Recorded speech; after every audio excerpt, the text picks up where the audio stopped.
Have you ever pushed past legendary, and if so, what were your reasons behind it? Just as a flex, or to prove that you can actually do it? Well, for me the answer was just that I want a cool looking battle card. And yep, that is the reason. Yo, Tavi here, and in this video I will showcase my entire push from Mythic to Legendary on my free-to-play account. This originally was supposed to be in the last free-to-play episode, but since it was about Power 1 cold push and not ranked, I decided to make this a separate video. On day 127 I managed to upgrade my last brawler required to push past Mythic. So my first goal was to reach Legendary rank. Not for a flex, but only because I wanted a cool looking battle card. So I began pushing past Mythic for the first time on the free-to-play account. The only difference between Diamond and Mythic was that in Mythic players pick brawlers one at a time. Not only that, you could also ban brawlers, which made it way more harder.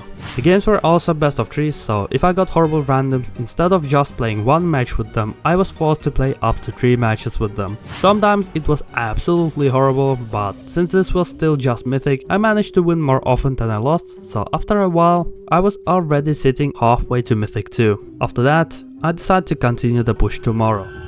On the next day, I decided to push ranked until I reached Legendary, no matter how long it would take. Usually this takes me around 2 hours on my main account, since I have every single brawler and all of them are just maxed out. Also had barely any brawlers maxed out on my free-to-play account, which will make the push way harder than it should be. So the push could take double or triple the time, I just couldn't know. The time it would take to reach there would fully depend on my randoms. The last match for Mythic 2 started by us getting safe zone heist map. I decided to ban Chuck since my randoms never have him maxed out, and also since I didn't have a counter to him either, so this was just a safe ban. When the pick phase started, enemies decided to first pick Dynamite. The map doesn't have a lot of walls, so they already just made a mistake by just picking Dynamite. My random decided to pick Mandy as a counter to Dynamite, after which another random picked Bell. In response to Bell and Mandy, opponents picked Squeak and Piper. Out of all of their brawlers, the strongest pick was Piper. I already knew that Squeak wasn't going to do a lot since I never seen good Squeak players below Legendary. Since we didn't have any brawlers that could do damage to the enemy safe or break the walls, I decided to go with Brock. When the first round started, I immediately knew what to do. Since Dynamites just love camping behind walls, the first thing I did was I broke 2 walls, so he just would have horrible time playing the game. Since he still tried camping behind the wall, I also used my super just to break everything. Now, since we had a lot of space to move and pushing forward would be also easier, at this point it was basically 2v3 in our favor. So, winning the first round was super easy, and judging by the accidental face reveal, the Dynamite wasn't happy at all. The second round went quite similar with me breaking walls, so Dynamite couldn't just camp behind them. Unlike the last time, the enemies were playing way more defensively. The only thing I could do was slowly chip down there, save HP away, while my randoms were defending at our spawn. When the timer hit 0, we barely won the match, and just like that, I reached Mythic 2. At this point the push wasn't that bad, the enemies just felt quite similar to Diamond 3 but a little bit better.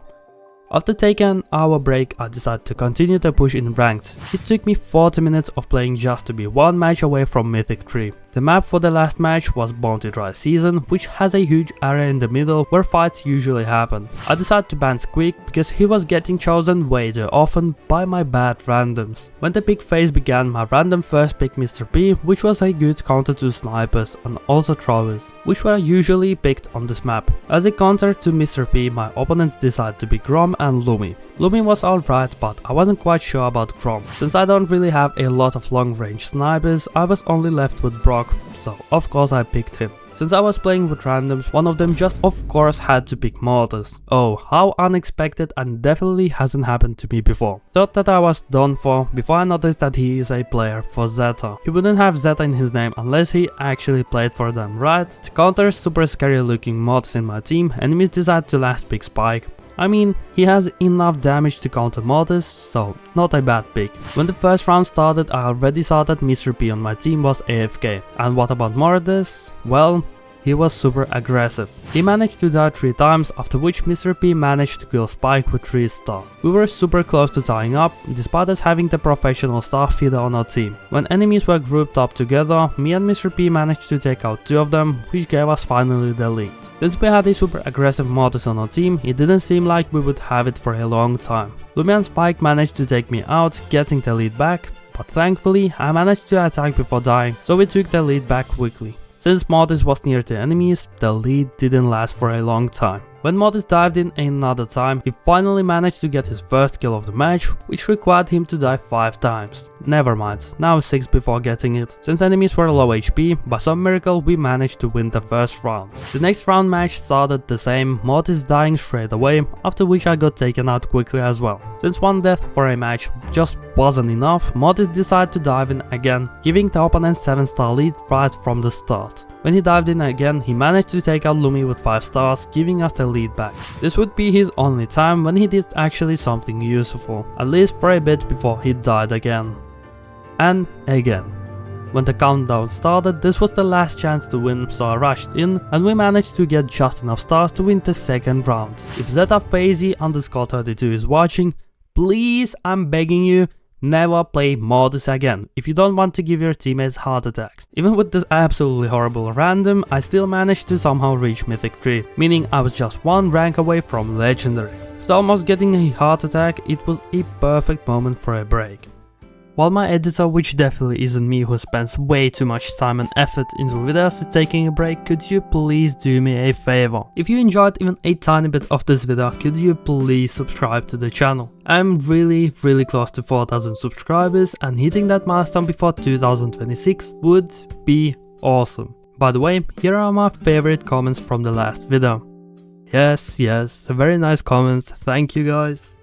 Either way, 1 hour later I tried pushing towards Legendary, but after getting to around 5700 elo, I was stuck in a win-loss cycle, where I stayed for 1.5 hours, and I was starting to think if I was going to actually make it there with horrible randoms and without a rank boost. So after a 3-hour break, I decided to give it one more shot, and thankfully I did, because even with horrible randoms, I found myself being just 1 game away from reaching Legendary. It took me over 6 hours in total to get to this point, so I was really hoping that I wouldn't get horrible randoms for the last time, and I queued up, hopefully for the last time today. For the map, we got Dueling Beetle Hot Zone, which was actually one of my favorite maps, so I kind of got lucky. For the ban, I chose Genji because I was going to play Barley if he didn't get banned. My random first pick was Jaeyoung, which usually gets picked by good players, so I had huge hopes for this match. The enemies decided to counterpick Amber and Juju, which usually are good against tanks if they actually know how to play the game. In response, I picked Barley and my random picked Buster.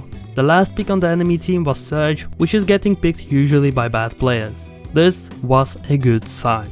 When the first round started, my randoms have reached Legendary and Masters previously, so this time I actually got really lucky with my teammates, and I had a huge chance to finally reach Legendary for the first time on the free-to-play account. Pretty quickly we managed to take the lead, but unfortunately not for long. With the help of Barley's super and with the help from my teammates, we managed to take the control of the zone, after which we kept fighting for the hot zone, eventually winning. The second round started similar, us getting quickly to the hot zone. This time, instead of pushing forward, I was mostly staying back and timing my gadgets whenever my teammates were getting low. I was also trying to stop enemies from getting even close to the middle, so the match was way easier compared to the last match. The enemy team just had no chance, and when we captured the hot zone, that was it. One of the goals reached Legendary.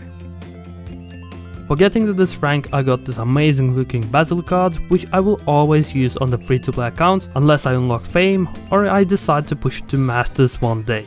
Well, this was the video I decided to keep separate from the free-to-play video where I push gold to max tier. So if you are interested in seeing a month-old video, the link you can find in the description. Some of you have been asking about where are the videos. The reason why I haven't been posting a lot was that I was super busy and I was actually losing motivation in Brawl Stars. I never felt being so close to quitting than in the last month, and it's kind of crazy to say that, especially when I've been playing Brawl Stars since 2018 and the game was just boring. That's the main reason. Not only that, my phone is also broken, so playing the game didn't really feel fun in a sort of way. I don't know how to explain it, but whatever.